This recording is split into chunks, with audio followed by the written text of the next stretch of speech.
سے ملے؟ قوم کے سب سے بڑے غدار ہیں جو مخبر ہیں، سب سے بڑے غدار ہیں جو کیا کرنے والے ہیں؟ مخبری کرنے والے ہیں۔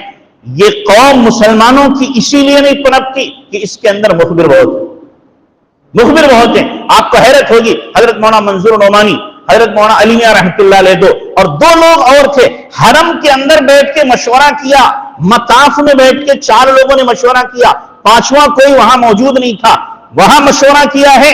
جب یہاں پر ایئرپورٹ پہ اترے ہیں تو یہاں پر CID موجود تھی، آپ نے بیٹھ کے کیا مشورہ کیا؟ آپ نے وہاں بیٹھ کے کیا مشورہ کیا؟ ان 4 میں سے ایک مخبر تھا، ان 4 میں سے کیا تھا؟ ایک مخبر تھا۔ آپ اندازہ لگاؤ، جو قوم اپنے رہنماؤں کے ساتھ یہ برتاؤ کرے تو وہ قوم کیسے پنپے گی؟ یہ حالات جو آ رہے ہیں اسے نہیں آ رہے ہیں، اپنے بھائی کی گردن کاٹنے پر تلے ہوئے ہیں، اپنے بھائی کو نیچا دکھانے پہ تلے ہوئے ہیں، مسلمان کو رسوا کرنے پہ تلے ہوئے ہیں۔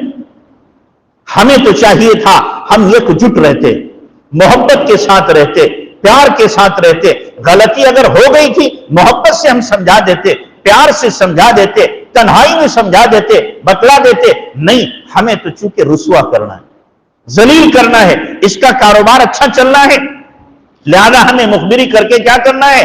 کوئی ایسا اس پہ کانٹا لگا دینا ہے کہ بس اس کا دماغ بھی خراب ہو اور ساتھ ساتھ میں کچہری کے چکر لگاتا رہے، پھنس جائے اور اس کا کاروبار ڈاؤن ہو جائے۔ حسد کے شکار ایسے ہوئے کہ اپنا سینہ بھی جلایا اور دوسرے کو بھی کیا ہے؟ تباہی کے دہانے پہ کھڑا کر دیا۔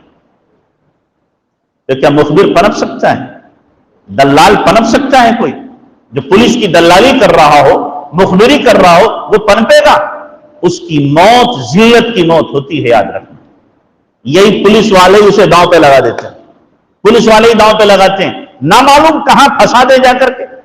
تو اس لیے یہی نہیں، ہمارے یہاں مراد آباد کے اندر بھائی بھائی کا مخبر ہے، ایک گھر میں رہنے والے، معلوم ہوا بھائی نے ذبح کیا، بھاوج نے فون کر کے بتا دیا کہ جانور ذبح ہو رہا ہے، پولیس آئی پکڑ کے لگی۔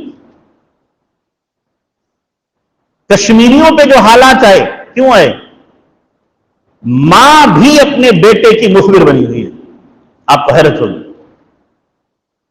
بیٹا باپ کا مخبر بنا ہوا ہے، گھر کے اندر کام کر رہے ہیں لیکن ہر ایک سہما ہوا ہے، نہ معلوم کون کس کی مخبری کر دے۔ جب حالات یہاں تک پہنچیں گے تو یہ قوم پنپ سکتی ہے؟ تباہ ہوگی، بولو، برباد ہوگی یا آباد ہوگی؟ ہم نے خود اپنی بربادی کے اسباب مہیا کیے ہیں۔ میرے بھائیوں، دوسروں کو بعد میں کوسو، دوسروں کو بعد میں برا کہو، پہلے اپنے آپ کو برا کہو۔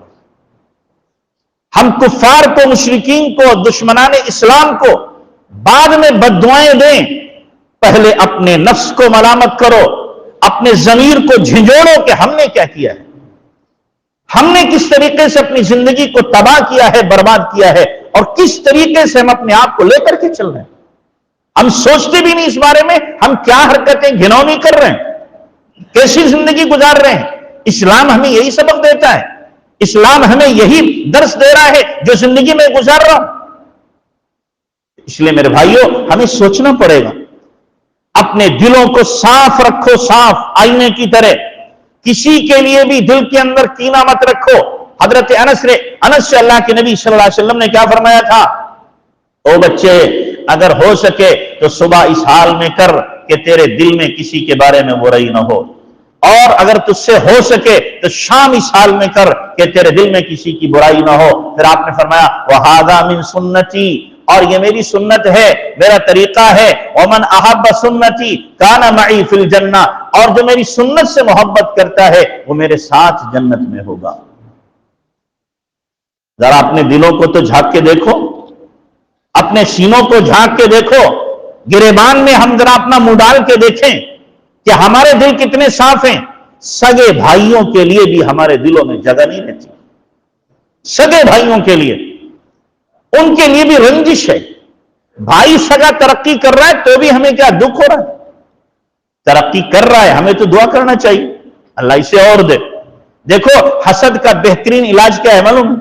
بہترین علاج یہ ہے، جس کے بارے میں حسد ہو روزانہ نماز کے بعد دعا کرے اللہ اسے اور دے، اسے اور دے، اسے اور دے، اندر سے دل کٹ رہا ہوگا اور ہمارا علاج ہو رہا ہوگا۔ جتنی ہم دعا کریں گے. تو بجائے اس کے ہم جلیں، مخبری کریں، برا سوچیں، اس کی پلاننگ بنائیں تباہ کرنے کی، برباد کرنے کی، ہم پلاننگ بنائیں اس کو آباد کرنے کی. ہم دوسروں کو آباد کریں گے، اللہ ہمیں آباد کرے گا. جو دوسروں کی بربادی سوچتا ہے، دوسروں کے لیے برا سوچتا ہے، یاد رکھنا چاہ کندارا چاہ درپیش، کنواں کھودنے والے کے سامنے کنواں ہوتا ہے. ایک دن وہ بھی برباد ہو کے رہتا ہے، ایک دن وہ بھی تباہ ہو کر کے رہتا ہے. اس لیے اپنی زندگیوں کو سکون پر اگر لانا چاہتے ہو تو شریعت پر آ جاؤ، سنت پر آ جاؤ، جناب رسول اللہ صلی اللہ علیہ وسلم کے طریقے پر آ جاؤ. اللہ ہمیں آباد کر دے گا، اللہ ہمیں آباد کر دے گا، شاداب کر دے گا، اور اللہ ہمیں نواز دے گا. ہمیں جو طریقہ دیا ہے جناب رسول اللہ صلی اللہ علیہ وسلم نے زندگی گزارنے کا، یہ حسین خوبصورت طریقہ ہے. اس پر چلے گا، سکون، عیش، آرام، راحت، چین، سکھ اسی کو نصیب ہوگا. آپ کو کیا پتا، آپ کو نہیں معلوم، دین پر چلنے میں جو مزہ ہے بے دینے میں مزہ نہیں ہو سکتا. رات بھی میں کہہ رہا تھا وہاں پہ کہ ہم نے اب تک کیا ہے، نظر بازی کا مزہ تو چکھا ہے، عیاشی کا مزہ تو چکھا ہے، حرام کا مزہ تو چکھا ہے، اور اسی طریقے سے گانوں کا مزہ تو چکھا ہے. نہ معلوم کیا کیا مزے چکھے ہیں. ادھر بھی ذرا آ کے دیکھو، نظر جھکانے کا مزہ تو چکھو، آپ سچ بولنے کا مزہ تو لے کر کے دیکھو، ذکر کا مزہ لے کر کے دیکھو، تلاوت کا مزہ لے کر کے دیکھو. خدا کے سامنے سجدہ کرنے میں جو لذت، جو سرور اور کیف ہوتا ہے، اس کا مزہ لے کر کے دیکھو. خدا کے سامنے جو گڑگڑانے میں اور رونے اور مناجات کرنے میں جو لذت ہوتی ہے، اس کا مزہ لے کر کے دیکھو. اس مزے کے سامنے ساری دنیا کے مزے ہیچ ہیں، بیکار ہیں، بے حیثیت ہیں، ان کی کوئی ویلو نہیں ہے. لیکن اللہ کرے وہ مزہ لگے تو صحیح ہمیں، وہ لذت لگے تو صحیح ہمیں.